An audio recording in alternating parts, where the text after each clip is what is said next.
வணக்கம். இன்னைக்கு ஹிந்து நியூஸ் பேப்பர்ல என்ன இம்பார்ட்டன்ட் நியூஸஸ் இருக்கு அப்படிங்கிறத பார்ப்போம். ஸோ முதல்ல பார்த்தோம்னா, நேத்து நமக்கு தமிழ்நாடோட governing council on climate change அப்படிங்கிறது நடந்து முடிஞ்சது. நேத்து கூட அதுல சில விஷயங்கள பத்தி பார்த்திருந்தோம். ஓகேங்களா? Governing council on climate change நம்ம முதலமைச்சர் தலைமையில நடந்துச்சு. அந்த மீட்டிங்ல பார்த்தோம்னா, ஒரு ரிப்போர்ட் வந்து ரிலீஸ் பண்ணியிருக்காங்க. தமிழ்நாட்டில எந்தெந்த மாவட்டங்கள்லாம் கிளைமேட் சேஞ்ச்னால அதிகமா பாதிக்கப்படக்கூடிய மாவட்டங்களாக இருக்கு. அதுக்கு என்ன ஸ்டெப்ஸ் எடுக்கலாம் அப்படிங்கிறத பத்தி. சரிங்களா? ஸோ அதுல என்ன சொல்லியிருக்காங்க அப்படின்னா, northern coastal districts in Tamil Nadu most vulnerable to climate change அப்படின்னு சொல்லி குடுத்துருக்காங்க. ஓகேவா? அதாவது நார்த் ஈஸ்ட்ல இருக்கக்கூடிய கோஸ்டல் டிஸ்ட்ரிக்ட்ஸ் நமக்கு பார்த்தோம்னா, ஆ மயிலாடுதுறை, திருவாரூர், காஞ்சிபுரம், நாகப்பட்டினம் இந்த மாவட்டங்கள்லாம் பார்த்தோம்னா, நமக்கு கிளைமேட் சேஞ்ச்னால அதிகமா பாதிப்படையக்கூடிய அ மாவட்டங்களாக இருக்கு அப்படிங்கிறத நமக்கு சொல்லியிருக்காங்க. ஓகேங்களா? Crop damage, excessive rainfall, heat waves இந்த மாதிரியான பல்வேறு விஷயங்கள், சைக்ளோன்ஸ் அதனுடைய இம்பாக்ட் இந்த மாரி பல்வேறு காரணங்கள்னால நமக்கு தமிழ்நாட்டுடைய நார்த் ஈஸ்டர்ன் டிஸ்ட்ரிக்ட்ஸ் வந்து பாதிப்படையும் அப்படிங்கிறத சொல்லியிருக்காங்க. இதே பார்த்தோம்னா கம்பேரிட்டிவ்லி சதர்ன்ல இருக்கக்கூடிய டெல்டா ரீஜியன்ஸா இருக்கக்கூடிய புதுக்கோட்டை, சிவகங்கை, ராமநாதபுரம்லாம் வந்து பெரிய அளவுல பாதிப்புகள் வந்து compared to north eastern states இங்க வந்து அந்த அளவுக்கு இம்பாக்ட் அப்படிங்கிறது இருக்காது அப்படிங்கிறது குடுத்துருக்காங்க. வெஸ்டர்ன் காட்ஸ் பார்த்தோம்னா கிளைமேட் ரெசிலியன்ட்டாவே இருக்கு டியூ டூ டென்ஸ் ஃபாரஸ்ட் இருக்கனால நமக்கு வெஸ்டர்ன் காட்ஸ் அப்படிங்கிறது நமக்கு கிளைமேட் ரெசிலியன்ட்டா தான் இருக்கு அப்படிங்கிறதையும் சொல்லியிருக்காங்க. இதுலயே இருக்கக்கூடிய மாவட்டங்கள்லயே ரொம்ப பாதிப்படையக்கூடிய மாவட்டமாக கண்டுபிடிச்சிருக்கிறது என்ன அப்படின்னு பார்த்தோம்னா, most prone to climate risk யார் அப்படின்னு பார்த்தோம்னா, மயிலாடுதுறை மாவட்டம் தான் ரொம்ப அதிகமாக பாதிக்கப்படும் அப்படிங்கிறத சொல்லியிருக்காங்க. பிகாஸ் ரைசிங் டெம்பரேச்சர், ரெயின்ஃபால்னால் அன்ஈவன் ரெயின்ஃபால் இருக்கிறது, சைக்ளோன்ஸ்னால அஃபெக்ட் ஆகுறது இந்த மாதிரியான காரணங்களால நமக்கு மயிலாடுதுறை தான் ரொம்ப அதிகமாக பாதிப்படையறதுக்கு வாய்ப்புகள் இருக்கு அப்படிங்கிறத சொல்லியிருக்காங்க. ஸோ அப்ப அங்க இருக்கக்கூடிய விவசாயம் அப்படிங்கிறதும் பாதிக்கப்படும் இல்லையா? ஸோ அதுக்காக ஒரு சில பிளான்ஸ வந்து ரெக்கமெண்டேஷன்ஸ வந்து சஜெஸ்ட் பண்ணியிருக்காங்க. என்ன அப்படின்னு பார்த்தோம்னா, ஒவ்வொரு செக்டார் பேஸ்டா நம்ம வாட்டர் மேனேஜ்மென்ட் பிளான் அப்படிங்கிறத கொண்டு வரணுங்கிறத சொல்லியிருக்காங்க.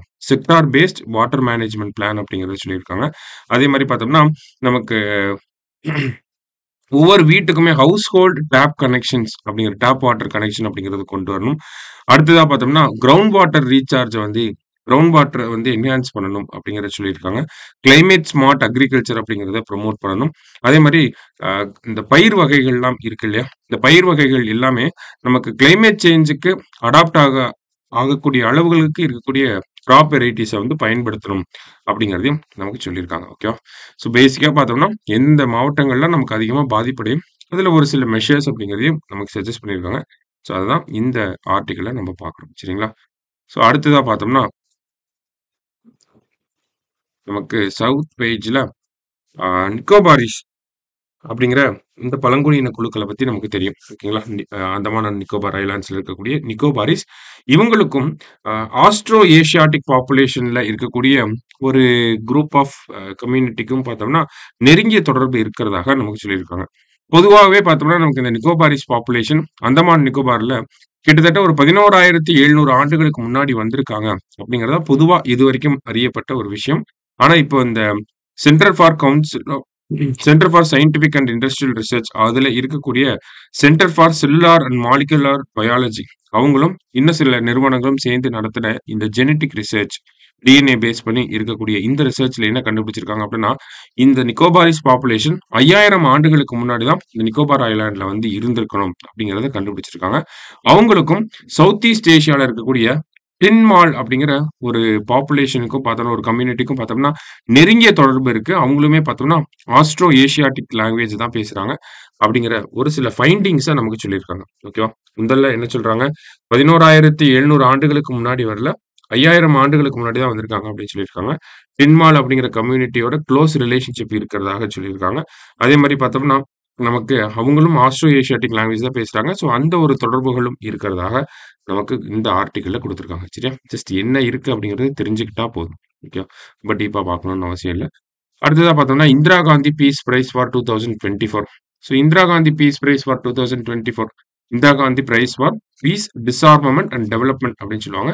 யாருக்கு குடுக்கப்பட்டிருக்கு அப்படின்னு பார்த்தோம்னா, மிச்சல் பேச்லெட் அப்படின்னு சொல்லக்கூடிய சிலி அப்படிங்கிற நாட்டினுடைய முன்னாள் பிரதமராக இருந்த இவங்களுக்கு தான் இந்த இந்திரா காந்தி பீஸ் பிரைஸ் அப்படிங்கிறது குடுக்கப்பட்டிருக்கு. இவங்க முன்னாள் பிரதமரா மட்டும் இல்ல, ஒரு ஹியூமன் ரைட்ஸ் ஆக்டிவிஸ்டும் கூட. அதனால தான் இவங்களுக்கு பார்த்தோம்னா மிச்சல் பேட்ச்லெட்டுக்கு பார்த்தோம்னா, இந்த வருஷத்துக்கான இந்திரா காந்தி பீஸ் பிரைஸ் அப்படிங்கிறது வழங்கப்பட்டிருக்கு நமக்கு. சரிங்களா? ஸோ ஜஸ்ட் ஒரு பிரிலிம்ஸ் பாயிண்ட் ஆஃப் வியூல இருக்கக்கூடிய ஒரு கொஸ்டின் தான். அடுத்ததா பார்த்தோம்னா நமக்கு நேத்து ஆர்பிஐயோட மானிட்டரி பாலிசி கமிட்டி மீட்டிங் நடந்து முடிஞ்சது. ஸோ அதுல பார்த்தோம்னா நமக்கு ஃபார்மர்ஸ்க்கு குடுக்கக்கூடிய இந்த கொலேட்ரல் ஃப்ரீ லோன்ஸ் அப்படிங்கிறத பத்தி ஒரு டிஸ்கஷன் அப்படிங்கிறது நடந்துச்சு. ஓகேங்களா?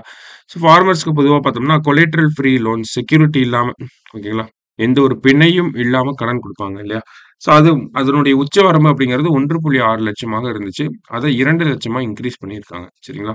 ஸோ எதுக்காக இந்த கொலேட்ரல் ஃப்ரீ லோன்ஸ் இன்கிரீஸ் பண்ணியிருக்காங்க அப்படின்னு பார்த்தோம்னா, விவசாயிகள் அவங்க வாங்கக்கூடிய விதை, பயிர்கள், ஃபெர்டிலைசர் எல்லாமே வந்து அதனுடைய விலைகள் எல்லாமே அதிகமாயிருக்கு அப்படிங்கிறத சொல்லியிருக்காங்க. அதாவது பொதுவா சொல்லணும்னா, இன்புட் காஸ்ட் அப்படிங்கிறது அதிகமாயிருக்கு. அதே மாரி நம்ப எக்கனாமில பார்த்தோம்னா, ரீட்டெயில் இன்ஃப்ளேஷன் அப்படிங்கிறதும் பார்த்தோம்னா, அதிகமா இருக்கிறதாக சொல்லியிருக்காங்க. ஓகேங்களா? ஸோ நமக்கு எக்கனாமில இன்புட் காஸ்ட்டும் அதிகமாயிருக்கு. அதே மாரி ரீட்டெயில் இன்ஃப்ளேஷன் அப்படிங்கிறதும் அதிகமாயிருக்கு. ஸோ இதெல்லாம் கருத்தில் கொண்டு தான் என்ன பண்ணியிருக்காங்க, நமக்கு 1.6 லேக் அப்படிங்கிறத கொலேட்ரல் ஃப்ரீ லோன்ஸ 2 லேக்கா இன்கிரீஸ் பண்ணியிருக்காங்க. சரியா? ஸோ இன்னைக்கு செய்தித்தாள்ல இருந்து முக்கிய செய்திகள பார்த்திருக்கோம். நன்றி.